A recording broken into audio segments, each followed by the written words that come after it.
Welcome to Fearless Thinkers, the BTS podcast.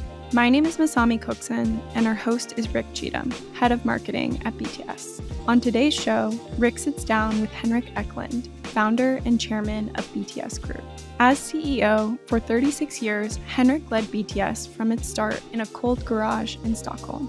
From its IPO in 2001, the company grew 1,200% and maintained an average of 18% annual shareholder returns throughout his tenure.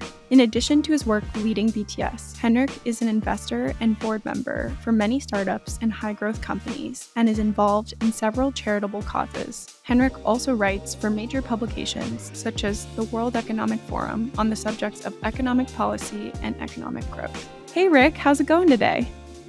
It's going great, Masami. It was a big day yesterday. I've been waiting on a list to get a Burmese mountain dog, and it was finally my turn to pick. So I will have a new family member by the end of the month. Oh my gosh, that's so exciting. Who doesn't love a new puppy? Any ideas for the name? Actually, yes, my oldest daughter helped me pick it out. We're going to call him Buck. Good old Texas name. Oh, I love that. So big, lazy dog named Buck. But yeah, anyway, that got my week off to a great start. And actually, this conversation with Henrik kind of continued that positive energy for me because he's so interesting in that he's not only very approachable and down to earth in the way that he speaks, but is able to wrestle with some big, complex business and global economic issues. So he brings a lot to the table in this conversation. Wow, I can't wait to hear more. Well, let's go. Hey, Henrik, welcome to the show. Thanks, Rick. It's great to be here.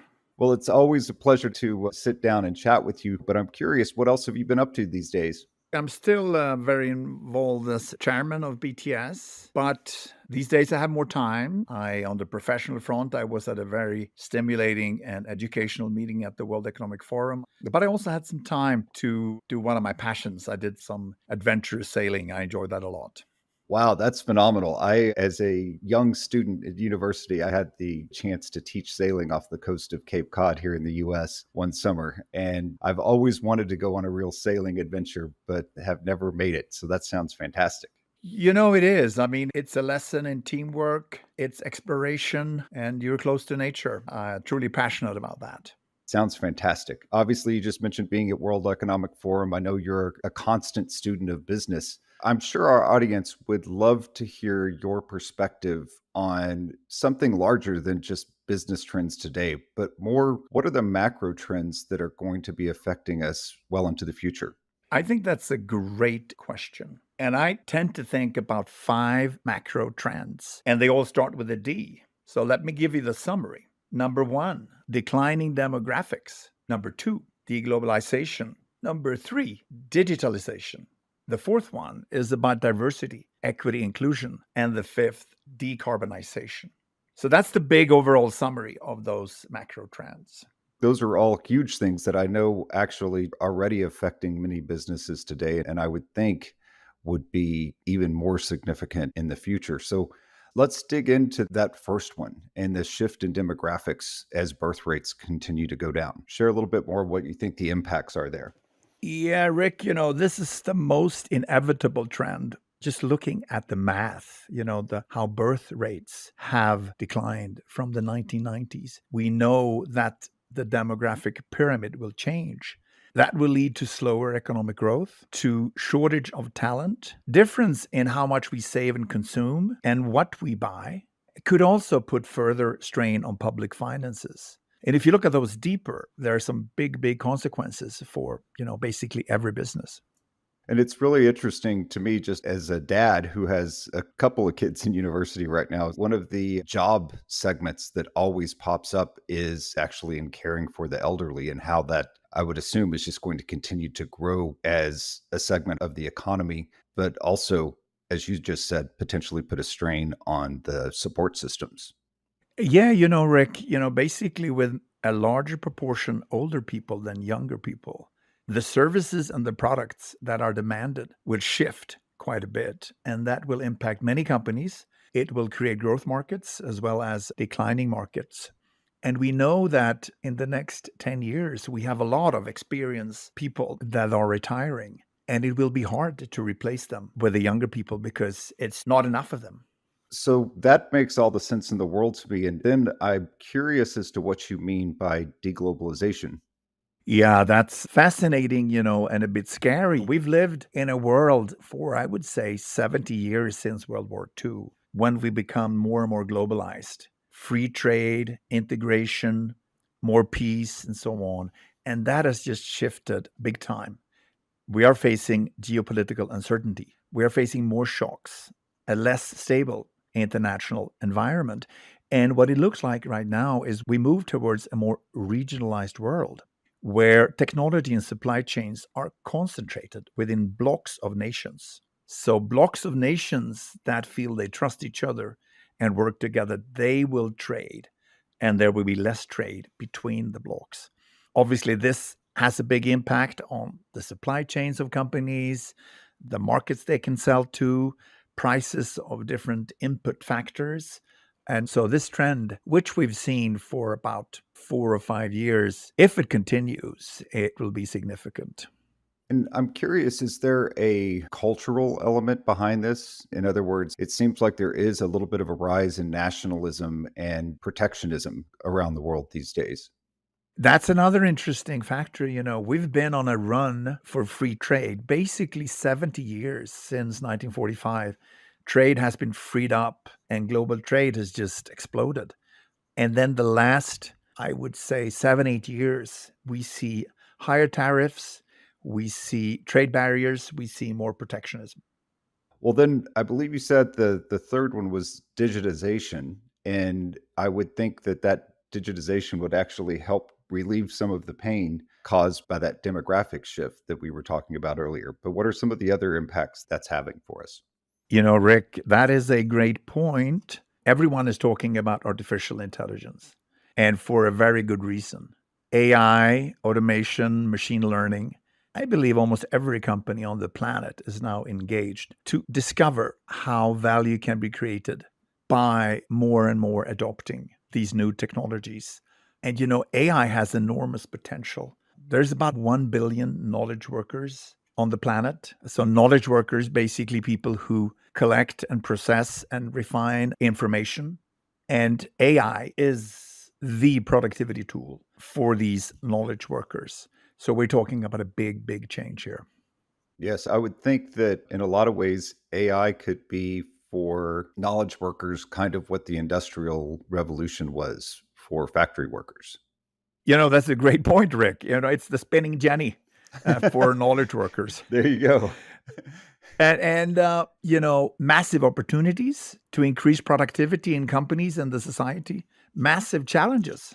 So huge opportunities, huge challenges. And everyone is talking about this. You can hear about AI in every CEO speech or when they write in the annual reports. But then who will make it happen? That's what's going to separate the winners from the losers. Who will really put AI to work in the best way? Well, it's interesting, Henrik. One thing that I've definitely learned from you in my now almost 18 years at BTS is that great leaders don't act in fear when big shifts come like this. Instead, it's those who really focus on seizing the opportunity fast that will be the most successful. Yeah, the opportunities are immense, and we need to be focused on the opportunities. And I think the key is that the future belongs to the knowledge workers who learn how to truly use AI to do a better and more productive job. And any company and any knowledge worker who truly invests time and money into learning this, they will stay competitive going forward. Very true. Well, so let's talk about diversity and how you see the role of having a more diverse workforce impacting business as we move forward. I'm convinced that business teams will more and more mirror image the population in the communities where they operate. We're seeing huge migration across the world, and populations are becoming more diverse. And if we want to really have the talent that we need to use the full potential. And it's also key. This is a key challenge for leaders to build these diverse teams, who I believe are more creative and more productive. and create an environment where every knowledge worker, every leader can feel free to be themselves and feel heard, seen, and valued. And I'm convinced that diverse teams, if we leverage them in the right way, delivers higher performance. For sure. And it's funny to me because I actually, living in Austin, have many friends who've been brought here by the big tech companies from all over the world. And it's this also being the place that I happen to grow up. It has made the community so much stronger and richer because the various points of views coming together and cultures coming together. It makes the world better.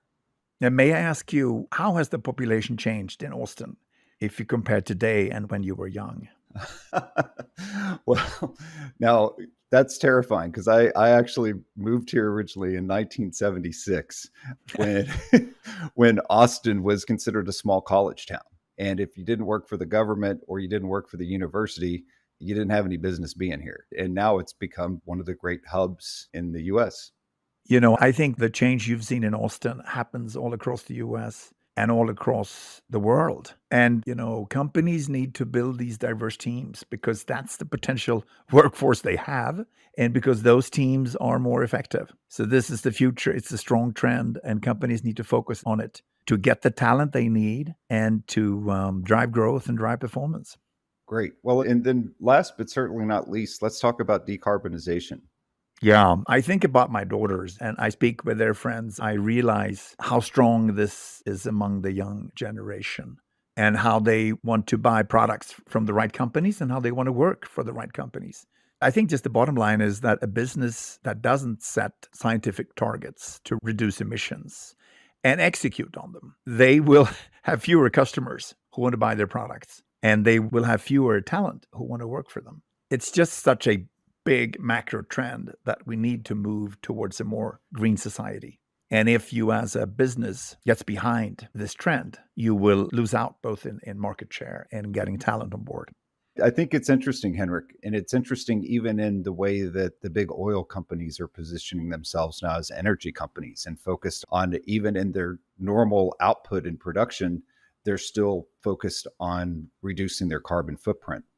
Yes, and it's not only a trend among people. Legislation is coming, carbon taxes everywhere. So your emissions will more and more have a direct cost, a direct consequence in your P&L. So every company should try to get ahead of the game here. It will pay off in so many ways.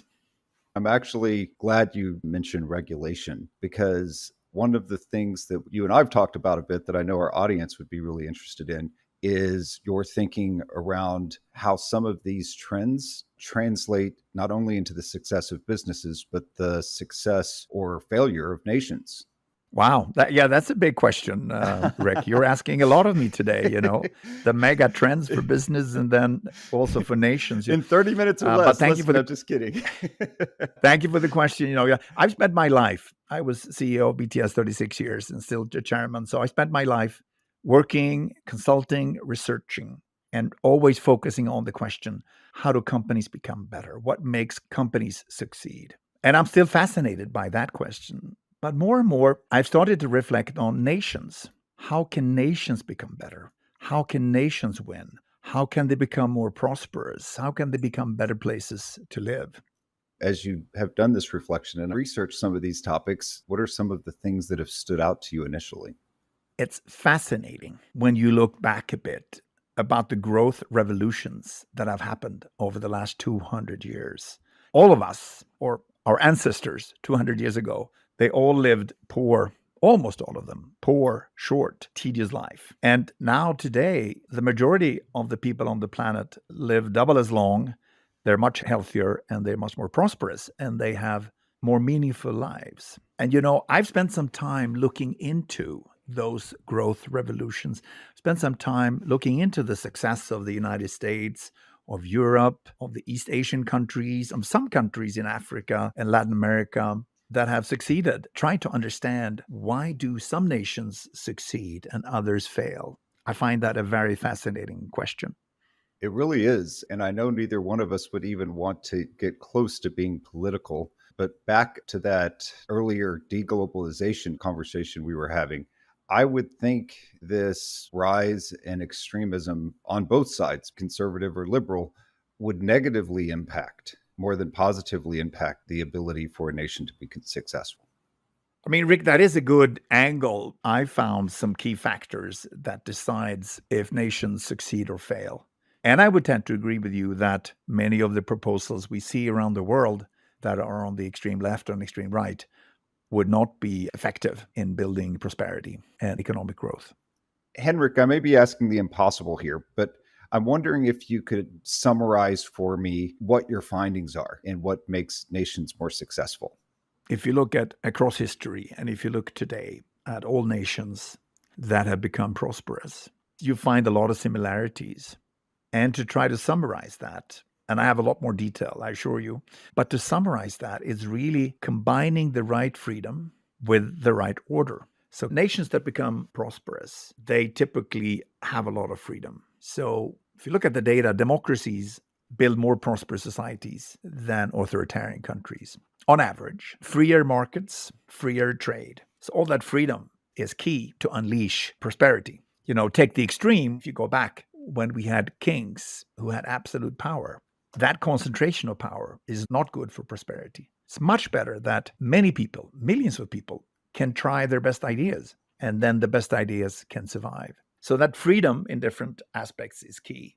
At the same time, unorganized freedom will not really work as well. You might run into more corrupt, mafia-oriented state. So we need great institutions that gives political stability, economic stability, rule of law, property rights, and these things. Oh, that is fascinating. I get that concept of how you have to have the balance of both.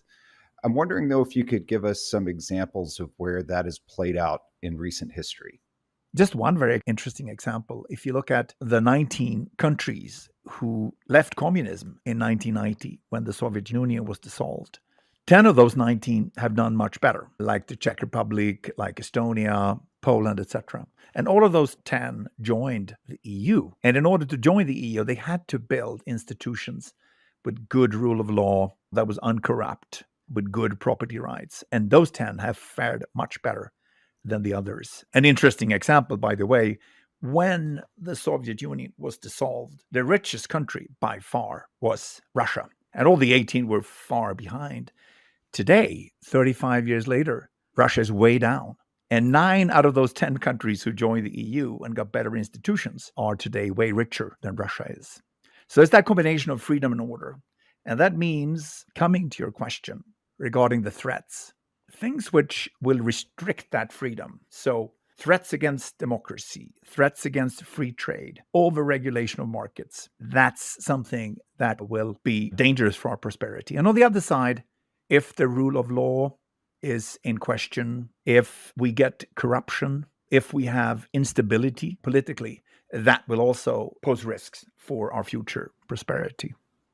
So, Henrik, those are some good examples of the success of those nations who joined the EU. But I'm wondering, and I'm sure some of our listeners are wondering, that there are some very successful authoritarian countries around the world.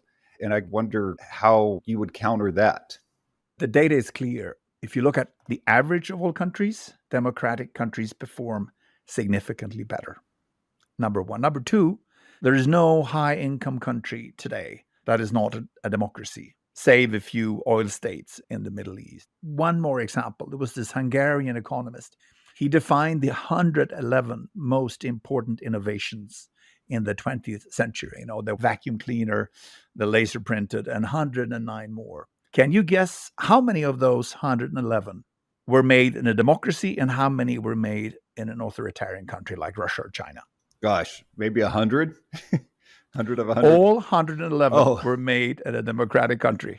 Yeah. So, yeah, sure. I believe, an authoritarian country that is really poor, that just gives orders and moves to perhaps middle income, that can work under an authoritarian system. But to become a truly prosperous, innovative country, you need political freedom. You need that freedom of debate, discussion, the many flowers that are blooming, and the diversity in the marketplace. Wow, Henrik, that is fascinating stuff. And I'm sure as you continue to learn and explore, you'll have many, many other great insights to share with our listeners in the future. So we can't let it be so long before we have you back again to share your next round of findings. Well, thank you so much, Rick. I guess we first have to see what the listeners say, and then they will see. It's fair. It's fair. Okay. As always, thanks so much for the time today. It's a pleasure getting to spend time with you and speak to you. Thank you very much, Rick. If you'd like to stay up to date on the latest from the Fearless Thinkers podcast, please subscribe. Links to all of the relevant content discussed in today's podcast are in the show notes, or you can always reach us at bts.com. Thanks again.